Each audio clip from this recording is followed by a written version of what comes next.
she was a king's daughter and then she becomes a prince's wife. And a hoarder. And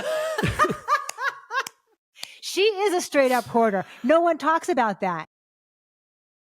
Ariel, she's a mermaid. She's little, but she's got big dreams. Perhaps you've heard of her. This is the live action remake of The Little Mermaid. It is out on Friday in theaters, but we're talking about it today. We've got an early review for you here. If you've not subscribed to us yet, we'd love to see you.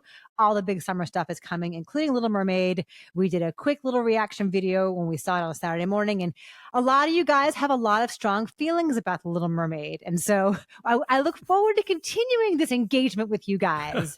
Civilized, thoughtful conversation. So let us know what you think about this and come hang out with us all summer long. This obsession with humans has to stop.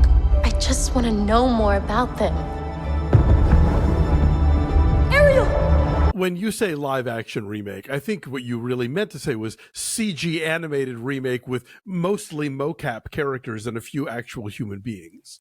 So Jacob Tremblay is not really a talking fish. Is that what you're trying to tell me? Yeah, he was going to go in for surgery, but they decided it would be easier to just put a bunch of dots on his face. So it's Little Mermaid. Halle Bailey is Ariel. Melissa McCarthy is Ursula. Javier Bardem is King Triton. Jonah Hauer-King is Prince Eric. And it pretty much follows what we have come to know from the 1989 classic. They do some variations along the way. We get more parallels between Ariel and Prince Eric, and that they are both royalty who are dissatisfied with the prescribed lives they've been given to live. They want to create détente between the surface world and the undersea world, but their respective parents are both against that idea. We have a handful of new songs with lyrics from Lin-Manuel Miranda filling in for the late Howard Ashman. If you're a fan of Les Poissons, I'm sorry that one did not make it to this version. But yeah, generally speaking, this is The Little Mermaid, only an hour more of it. Not quite an hour. Yes, it is an hour more. But I do feel like in that hour, they give us a lot more character development that makes that relationship make sense. Like both these characters are beefed up. It's not just like they saw each other and they're smitten. Yeah. We actually see them interact a lot more, and we see a more substantial connection. Or even just, you saved my life, Yeah. And so I, in a lot of ways, like this better than the original Little Mermaid. Because Ariel is a more fleshed out figure here and is not just rebelling against her dad. I mean, you see her bravery, you see her brains, and Halle Bailey is just astonishing in this. Yeah. She is charismatic as hell. She's just radiant. She's got that thing, that star thing where you want to look at her. She sings the hell out of these songs. Part of Your World's a song we've heard countless times, and she finds a new way into it that I found so unexpectedly stirring. It's really just, it's a moment. Like it's breathtaking to watch her do that. And she's just lovely the whole way through. I mean, she really, she carries this thing quite often. And I was really impressed with the performance. Not that this has anything to do with the movie itself, but she's dealt with so much insane racist shit. Yes. That, like, I'm so thrilled for her that like her performance is triumphant. I'm so happy. It's like the best revenge she could get. Yeah, exactly. She showed up with receipts, because she's got a belter voice, and she captures the sort of like wide-eyed wonder of this character in a really great way. And I think also Jonah Hauer-King was a real surprise to me, because I think it's hard to make these Disney princes interesting. Right. They don't have a lot to them generally, but they have written Eric a little bit more of a character and of a person to be. And he visually fills the bill, which is tricky. You got to have that chin and those dimples to pull off that popped collar and vest look, but he's actually quite good. And I think the two of them together make for a couple that you wind up rooting for and really caring about. I wish that Rob Marshall or Disney or somebody or Melissa McCarthy had let Melissa McCarthy create an Ursula of her own. She is really channeling Pat Carroll as hard as she can, like down to very specific kind of nasal vowel pronunciations. And I was like, this is a character who the visual design of this character was based on Divine.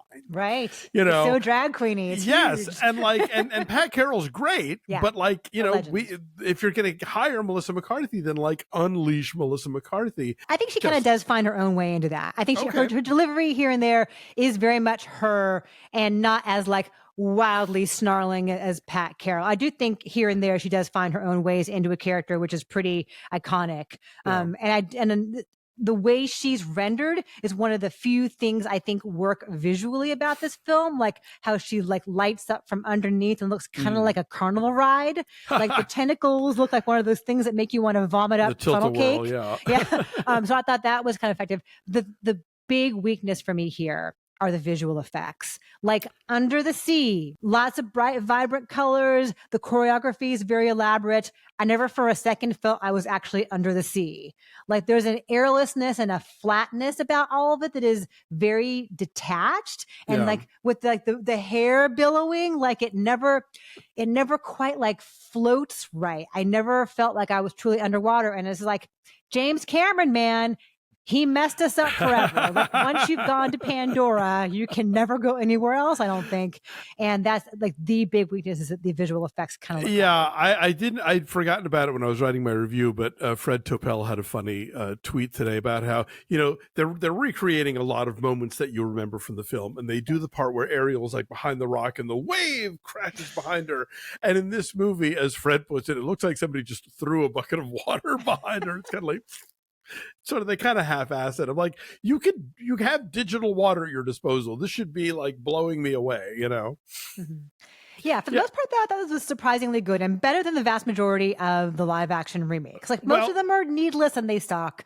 Like Dumbo is terrible. That Pinocchio from last year was atrocious. But like this is not for me as good as Pete's Dragon, certainly. Right. I like Kenneth Branagh's Cinderella very much. Yeah, it's fine. Beauty and the Beast, I think, there's a lot that's going for it. Pete's Dragon is an example, though, of like, almost nobody remembers or loves the first movie, so we can do what we want. Yeah. And they really could start over from scratch and like keep the central, thing of the kid and the dragon and then just kind of go wow with it. But this one is so locked into, we have to have these moments and we have to have these numbers. I do like the new numbers. I think they're all pretty good in their own way. And I think that the fact that Eric has a number is part of what makes him more interesting as a character. I agree. The Awkwafina rap is kind of cringy.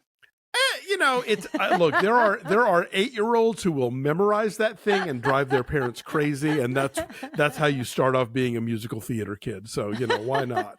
I know that David Diggs is getting kind of mixed reviews for Sebastian. I thought he was fun. I guess it's a really over the top version of that accent, but that seems like a knowing choice. Well, yeah, that's the thing. It's like we didn't know what Ahmed Best spoke like before we saw Jar Jar Binks. We do know what David Diggs sounds like, so we know what exactly he's doing. And I know that you have to have that accent in the speaking voice or you don't get to do the fun stuff in Under the Sea and Kiss the Girl, So it's like, I'm over it. It's fine. I'm okay with it. I think he's fine. But it was a little jarring at first, like, oh, come on, David Diggs. You're leaning hard into this, but it's intentional. So sure, why not? Why not? I know you said you think this is needless. I think it's an improvement on the original in a lot of ways, which I realize is blasphemy. I realize how strongly people feel about the original Little Mermaid. It's like the beginning of this whole Disney animated renaissance, and the songs are beloved. I get why it matters to people who are a certain age when they saw it. Sure. Was it great or were you 8? Totally. But this, I think, improves a lot on the fact that, to me, Ariel didn't have a whole lot going on besides like she was a king's daughter and then she becomes a prince's wife. And a hoarder. And she is a straight up hoarder. No one talks about that. No. We need like the Lifetime channel. We pretend like it's anthropology, but come on, what's really happening 8-part documentary series about Ariel's obsession with forks. Yeah, I grant you that they are making some plot improvements here, but overall, I just kind of feel like it didn't blow me away to the extent where I was like, yes, this was worth going back and doing again. And generally, these movies don't leave me ever thinking that. And this one didn't either. But, I found out in the process of researching my book that Beauty and the Beast is the highest grossing live action musical ever made. Like, not adjusted for inflation, like Sound of Music, I'm sure still is. But yeah, it is live action. It is considered the highest grossing musical now. So of course they're going to root through. They would do Song of the South if they thought they could get away with it. Like they're going through the vault and turning everything into a musical. all right. So what's your number for this musical? I'm going to say like a 6.7. I think it does some things right. It is a marked improvement over a chunk of the landscape here, but ultimately it still kind of leaves me cold. I'm going to say 7.8. I was surprised at how well done it was. So Little Mermaid in theaters this weekend. Are you going to see it? Let us know.